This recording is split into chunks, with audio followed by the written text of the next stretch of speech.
Hi everybody and welcome to Photomikes Garage. Okay, today I'm in my garage, which is strange because I often am not in Photomikes Garage, but today I'm in Photomikes Garage, and just look at this beauty right here. This is my 1973 Camaro Z28 RS. I bought this car in 1982 when I was a lot younger, and it's not fully restored, but it's good enough to take to car shows. It's good enough to have fun in. Everything works good. Motor's been rebuilt, transmission rebuilt, everything works, brakes, everything. But I want to have more power.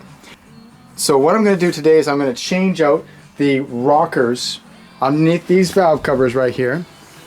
Yeah, I'm going to change out these rockers underneath these valve covers, these nice beautiful chrome finned original Z28 valve covers. Anyway, I'm going to change those out from a 1.5 ratio to a 1.6 roller rocker.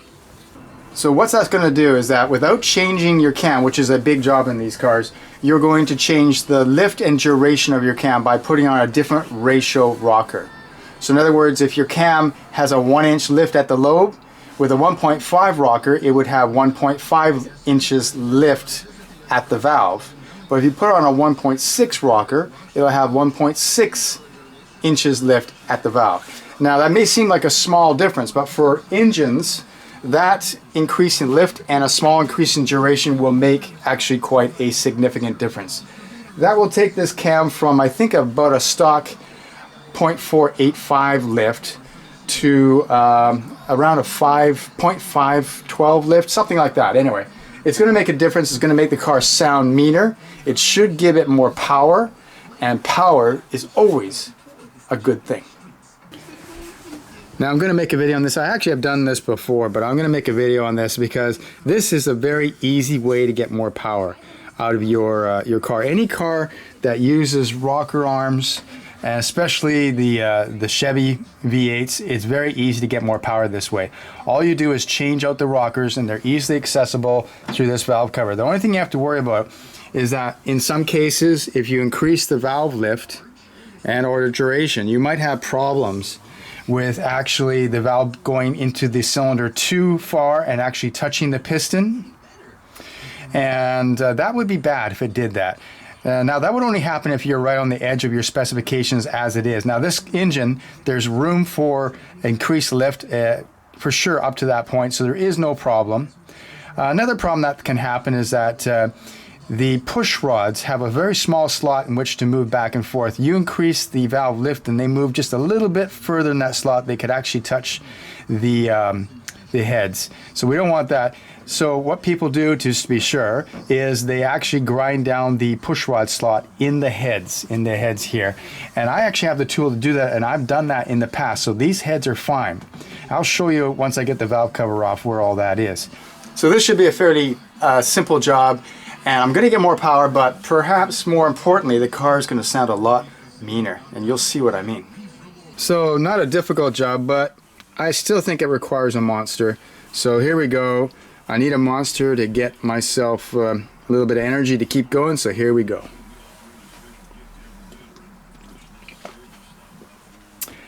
Monster.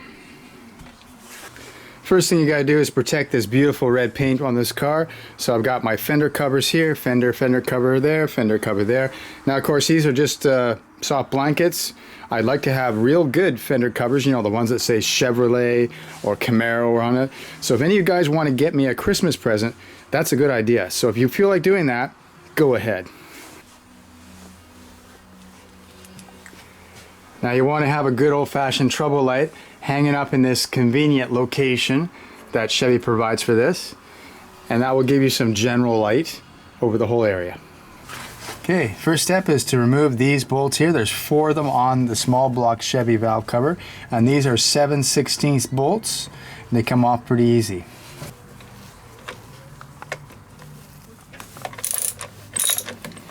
Okay, and just like that, all 4 bolts are gone, and the valve covers will come off easily.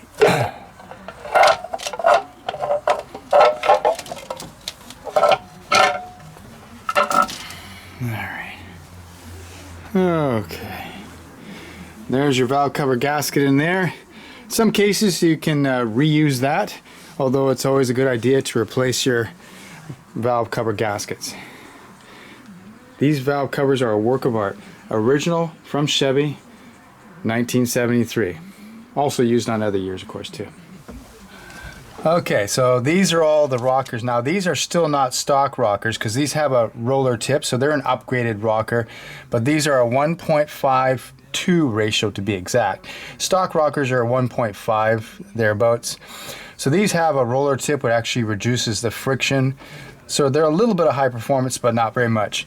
What we're going to put on next is full-on roller rockers. So it's a roller bearing right here, and of course here, which is going to reduce friction. And of course they have a 1.6 ratio, which means that for every inch it's pushed up here from the cam, it's going to push down 1.6 inches. Now, of course, it doesn't actually push up an inch, but you get what I mean. These valves, which are right here, are going to be pushed down a little further into the cylinder, allowing the cylinders to flow, to fill up with the fuel air mixture a little bit more. The duration of the cam being open will also allow the cylinders to fill up a little bit more, especially at high RPM, which is where you will feel the difference.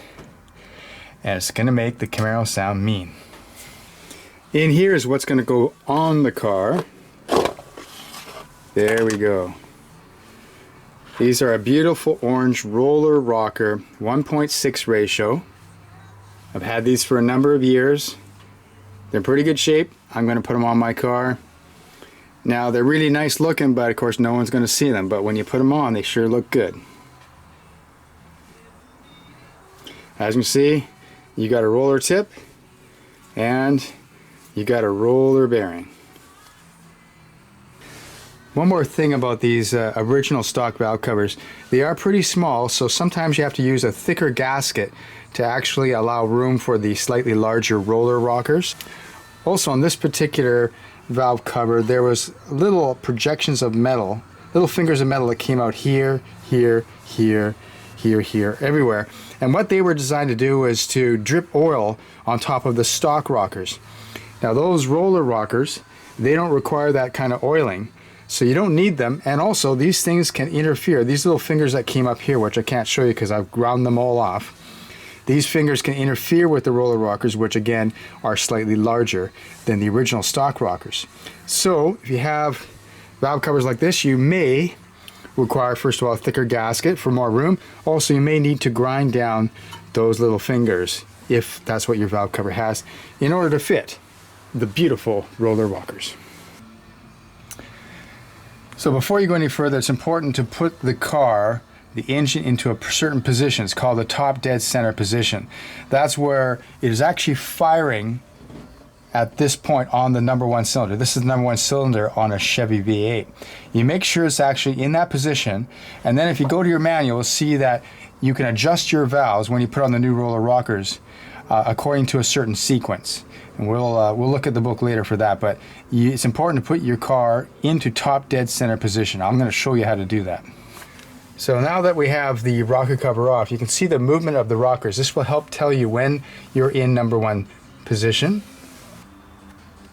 Also, down there is your timing tab on a small block Chevy.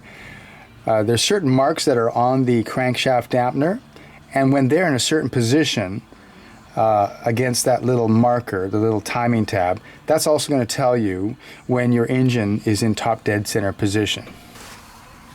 Now, to get your car to top dead center, it's very useful to have your distributor cap off the car. And the way you do that on a small block Chevy is that you got to rotate these two screws, get them out of position. Here's this one.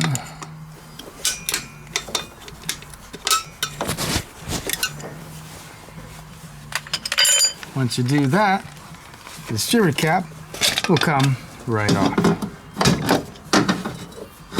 We'll just put that up there for now. Now that exposes your rotor, and you can see that it's pointing over here. And you can tell by a mark that you put right here, that's where the number 1 cylinder was. You can see that. I have that marked on the distributor cap, that little white mark. That's the number 1 plug. That tells you where the plug wire going to the number 1 cylinder spark plug is, its position. And the mark is also on the metal body of the distributor. And so when this rotor is in this area, pointing in this area, that means it could be firing the number 1 cylinder. So when this rotor is pointing at the number 1 cylinder position, it is firing the number 1 cylinder if the crankshaft marks, if the marks on the crankshaft pulley are aligned with the crankshaft timing tab right down there, which right now they're not. So we're going to move the motor, turn the motor over by hand in order to get it into the top dead center firing number 1 cylinder position. And what that means is that these valves will be completely closed, which means that these 2 rockers can be removed, new ones put on, and adjusted right at that spot. And then we'll move on to do the whole engine after that. Okay, so if you have a manual transmission, you just put it in neutral, and you will be able to, with your own brute strength, actually rotate the crankshaft in this car. I will show you how I'm going to do that. It helps if you have gloves. Okay, on this car, if you have a tight fan blade, you can rotate the fan, and that will rotate the crankshaft pulley, rotating the crankshaft. And it's a lot of fun.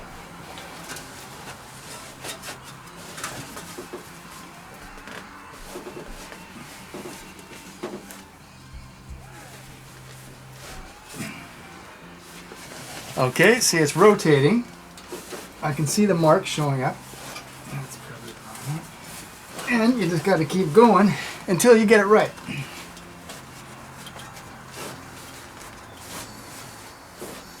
Now this fan blade, the blades are pretty sharp, so that's why I'm wearing the gloves. You can actually see the valves. You can actually see the valves actually moving up and down as you rotate the motor.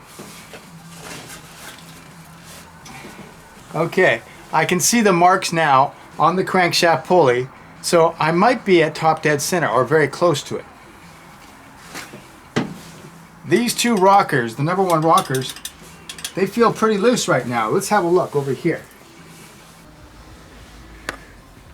Okay, you can see the marks on the crankshaft pulley, and right now it's not actually at top dead center, but it's pretty close. So these 2 rockers, this is number 1 cylinder, hear that? They're loose. Well, this one, for example, is being pushed down and it's very tight. These are probably at top dead center, but to make sure, we will check the distributor. Okay, there's the rotor tip right there. There's our mark right there. You can see it's actually very close. So it's not exactly at top dead center, but it's very close. So there we go. This is where we can adjust the number 1 cylinder valves, because we basically have the car at top dead center. So remember, rotor pointing where the number 1 cylinder plug goes in. That means it's firing the number 1 cylinder right now. Crankshaft pulley on the 0 mark, which this one's not quite, but if it's on the 0 mark, that means top dead center there. And of course, the valves are loose. Okay, to take the rockers off, you need a 5/8 socket. That'll take these right off. Just 1 bolt undoes the whole thing.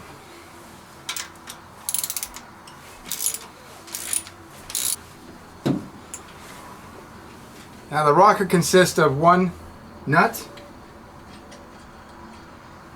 the rocker itself, and of course the little thingamadooey. Anyway, keep those all together in a bucket. Okay, this is what it looks like when the rocker's off. This is the top of the valve stem that gets pushed down to open the valve. Exhaust intake. This is the stud that where the rocker is mounted on. These are the push rods.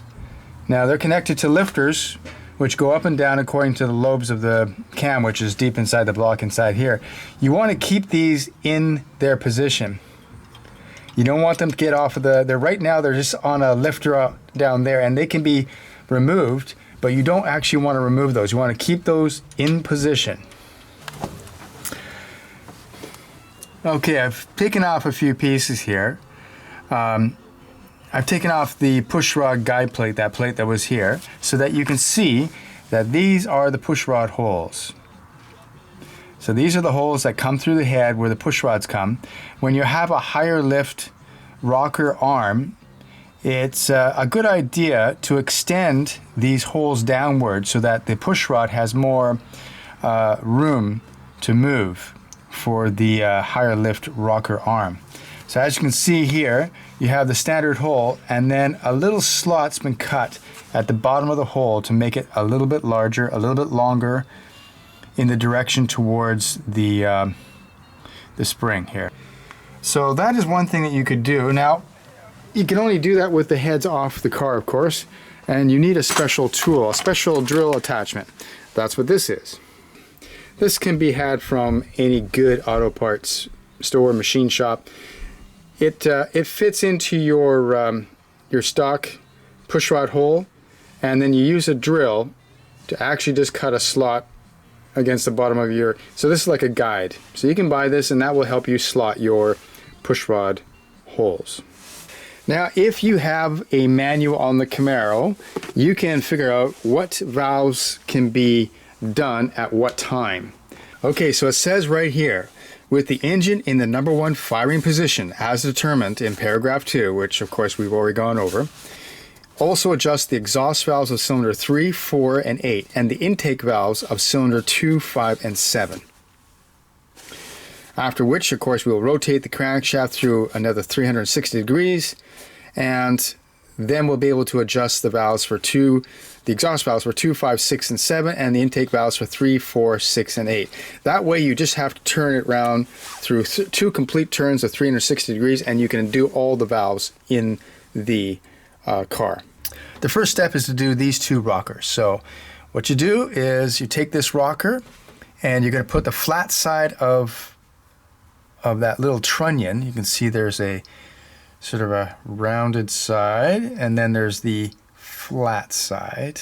The nut's going to go up here, so we have a flat side going up, and we will just install that like that. This goes on. We'll just tighten this down a little bit. Okay, these bolts right here are 9/16. So now I'm going to turn this in a 3/4 turn. Now, it's not exactly necessary to go exactly 3/4. Some people actually set the adjustment of the plunger and the hydraulic lifter a little higher, a little lower. So some people have different opinions about that. But the book that I'm going by right now says 3/4, so that's what I'm going to do. So that's 1/4. That's half. And then another 1/4. Now that is definitely set down on the plunger.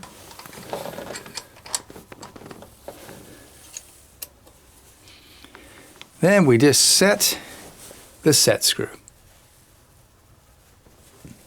So what I'm going to do is I am going to twirl this, tighten this, twirl this. I can still move it. I can still move it. Okay, I can't move it anymore. Okay, so all lash has now been taken up on this one. So I will now turn 3/4 turn. So there's 1/4, there's a half, and 3/4 turn. I will now set the set screw.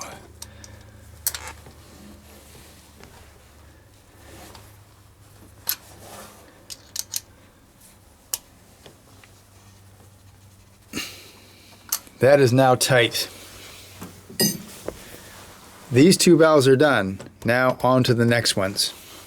According to what I read in my manual, number 1 firing position, okay, can also adjust the exhaust valves of cylinders 3, 4, and 8. Now how do we find those valves? Okay, so according to the manual on Chevy small block V8s, from the front of the engine, which is where I am, the right side of the engine, the driver's side, these are cylinders 1, 3, 5, and 7. 1, 3, 5, and 7. Of course, I haven't taken the valve cover off on this side yet, but on this side it'll be 2, 4, 6, 8. Who do we appreciate? Camaro! Camaro! So according to the book on the driver's side of the engine here, I can also redo the rocker arm of the number 3 cylinder exhaust valve, which this is 1, 3, 5, 7. So this is the third, and this is the exhaust. You can always tell the exhaust valve because it lines up with the exhaust pipe. The intake valve lines up with the intake runner right here. So this is the exhaust valve, and lo and behold, it is loose. Therefore, I can adjust this. Now we play the waiting game. So just tighten that up and go twirl. So there's a half. There we go. No, the waiting game sucks. Let's play Hungry Hungry Hippos. Okay, this is how everything looks. I've completed replacing all rockers with my new 1.6 ratio rockers, and that is, of course, it's in firing position number 1. That means cylinder number 1 is in the firing position. The piston is near the top of the cylinder. Therefore, you can replace the rocker arms for both the intake and the exhaust. And also, in this position, you can also replace the exhaust for number 3 and the intake for 5 and 7. And, of course, on this side, you can do the intake for number 2, the exhaust for number 4, and the exhaust for number 8. So now the next step after this is to rotate the engine 360 degrees. 360 degrees. And that means you have to turn the motor over by the crank. That means that this, instead of facing at number 1 position, is going to be the exact opposite position after we're done. And again, because I am tough, I'm going to do it by hand. I'm going to actually rotate this motor by hand. And all you got to do is make sure that the belt is tight. You can grab the fan blades and it will actually turn the crank down there. Okay, here we go.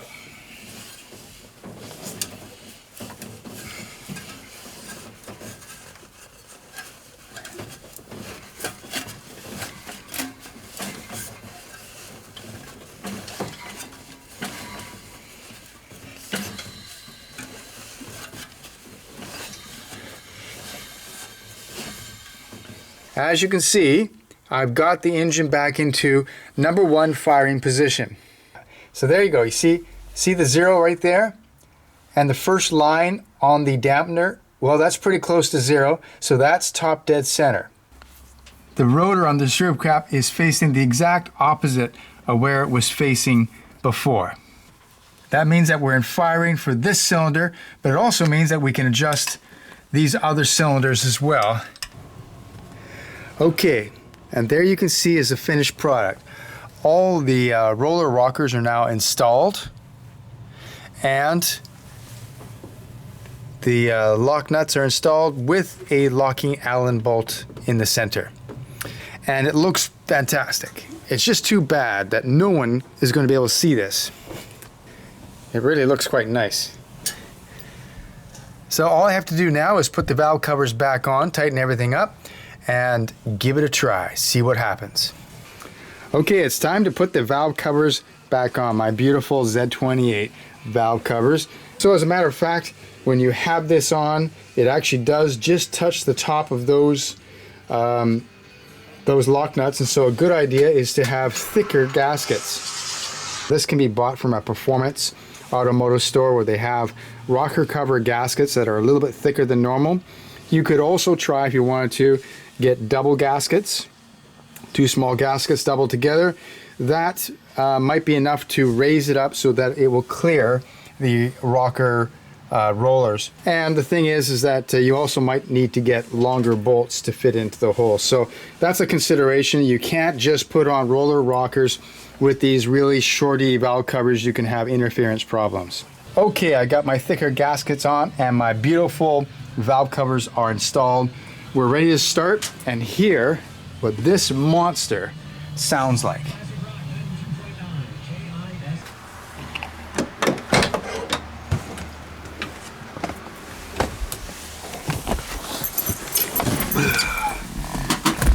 Okay.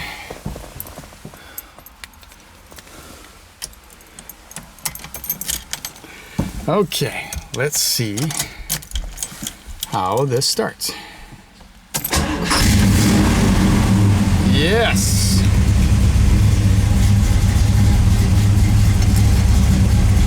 All right, so it looks like we got the timing pretty close.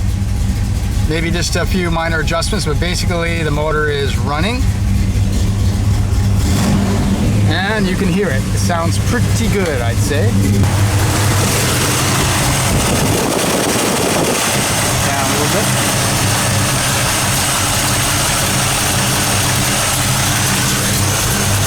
Okay, that sounds pretty good. That sounds not bad at all.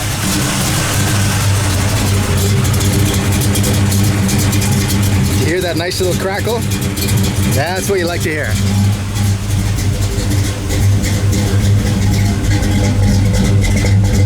You can hear the individual cylinders firing. That's what you love to hear. That's what an old muscle car should sound like. Like the